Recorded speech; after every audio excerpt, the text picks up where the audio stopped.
You ever notice that all these videos on YouTube start with the host saying, "What's up, everyone?" or "How's it hanging, everyone?" What's up, what's up, what's up, what's up, what's up, everyone? Okay, that's on me. I'm gonna try and switch it up a little bit here.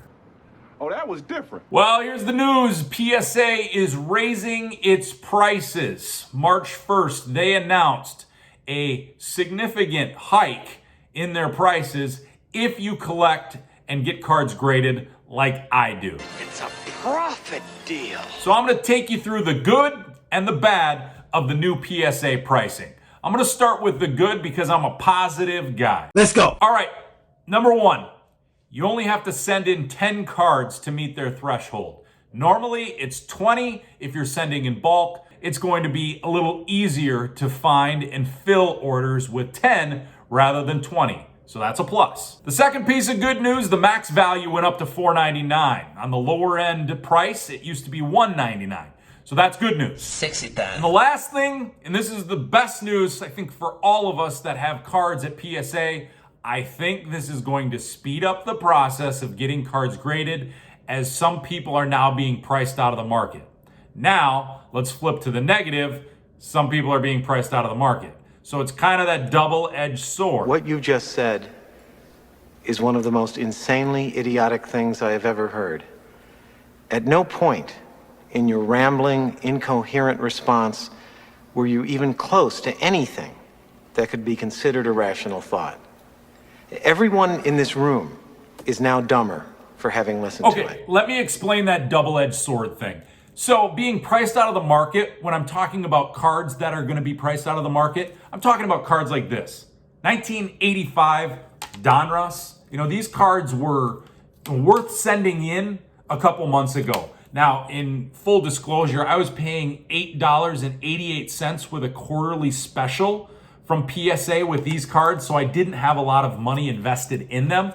But there is no absolute way I am sending any of these cards to PSA now for $20 per card. These cards are barely worth $20 as a PSA 8. Stop buying dumb shit. And that's going to trickle down to everything. You're not going to see Kobe Bryant from, let's see, 2005. That card's not going anymore. This nice looking Kobe Bryant card from 2004, that's not going. I'm not sending that card anymore. This cool looking Wayne Gretzky card from 1990, I'm not sending that card anymore. This Fanimation card, Bird Jordan, not going to send that card either. This cool looking Kobe Bryant, I really like the look of this card, but I'm not spending 25 bucks to get this graded. I have this card at PSA. I have like 15 of these cards at PSA. I'm rich, bitch! And you know what? When I bought these cards in the summer, I was buying sets of these for $5. So this is a Ken Griffey Jr. rookie card, and I was sending them in with a quarterly special for $8.88. So I was barely invested in this card. Now, if I were to buy this set, it would cost me $20. Now to send it to PSA, it would cost me $40 if you add the $20 that it costs to get this card graded. This card now would cost me $40 to have graded. And I guarantee you it's not coming back at 10. So now all of a sudden you're saying, okay, now Matt, you just explained to me why some people are being priced out of the market. And back to these cards, again, I paid $8.88 for these to be graded. These were already in my collection, so I didn't have any money in them. So that's the smart way to protect them for the long term, as you get them graded for $8.88. You put them in your collection and you see what happens to their value. But now you're talking, there's no way I'm spending 20 bucks to get these cards graded and come back at PSA 10. They're not worth $20. Which gets me to something that I'm going to do here. If you've watched this long enough in this video and you like this card, this is a pretty cool Cal Ripken card, I'm going to give this away. If this video gets over 5,000 views and you put a comment, "I want the Ripken card," or "I like your video," or any type of thing that you think will qualify you for this Ripken card, I will send you this Ripken card for free. All you have to do is comment below. We get over 5,000 views. This card is going to somebody for free.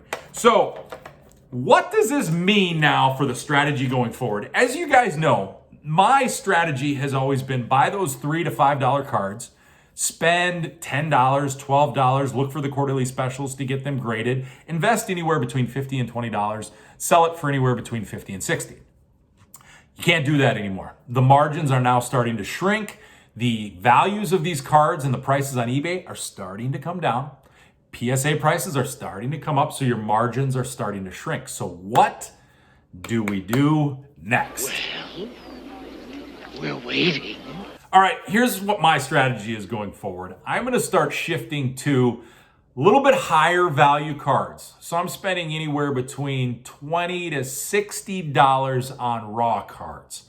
Now this will help my margins when the grading is $20 per card.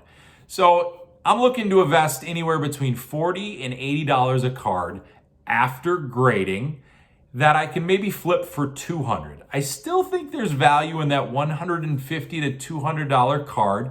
I think the market is starting to get thinner as far as buyers are concerned, but I do believe that there is a market for cards in that price range. Now, the thing is, you have to find cards that have low pop. You know, we like to call them around here the frisky low pops.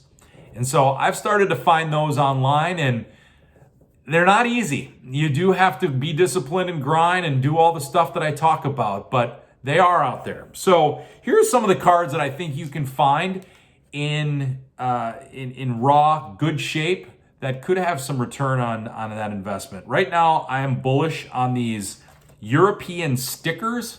This is Kobe's second year. It's a 1997-98 Upper Deck basketball stickers. There aren't that many. I think when I looked online, there were about maybe 15 to 20 of them selling, and they sold anywhere between $10 and $35. Yeah! There's definitely some frisky low pop potential on these stickers. Now, the other ones that I'm looking at getting graded right now with the new prices are some old classic standbys. You know, the Michael Jordan Fleer All-Star, the Billy Ripken Error card, the original, the F-Face. I think this one will always have some potential.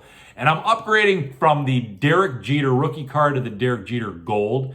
Again, we have to look at the max value that we're talking about here. It went from $199, which might price some of these cards out of the market if they're 10s, but they're now in that wheelhouse of $499 being the max value. So again, that's the positive to all of this. I still think there's potential to flip these cards and get some value and get some money, and the margins are still there. It's just you have to look a little bit differently now at this whole card collecting thing.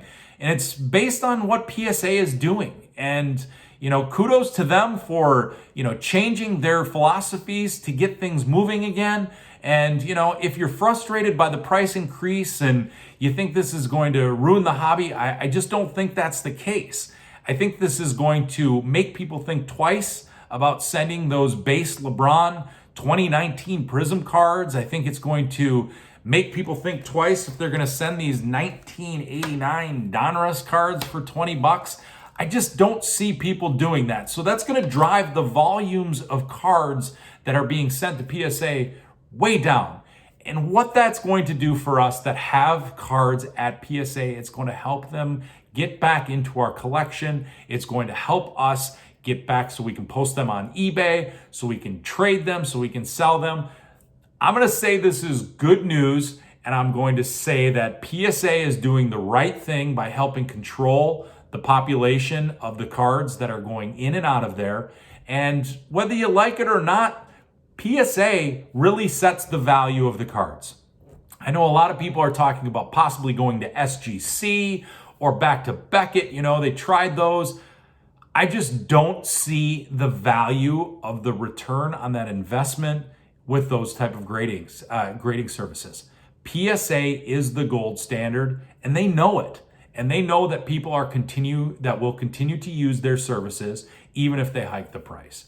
So to recap, this is good news, but just change your strategy. Look at it a little bit differently. Maybe you're not going to be able to find that $5 and flip it for $100. You're not going to do that anymore. So just change your strategy. Let's start working on this together. I'd love to hear your thoughts on this. Please let me know what you think. Drop a comment below. I think this is a good thing. I'm going to continue to say that until somebody proves me otherwise. I think the people who have gotten in this game late are going to be the ones who are most affected. And I'm sorry that they're going to lose money, but like anything else, if you're a late adopter, you're probably going to lose money. So I'm going to stick with this one and say PSA is doing the right thing. And if you're willing to grind, be patient, and be disciplined, there's still going to be time and money for you in this hobby.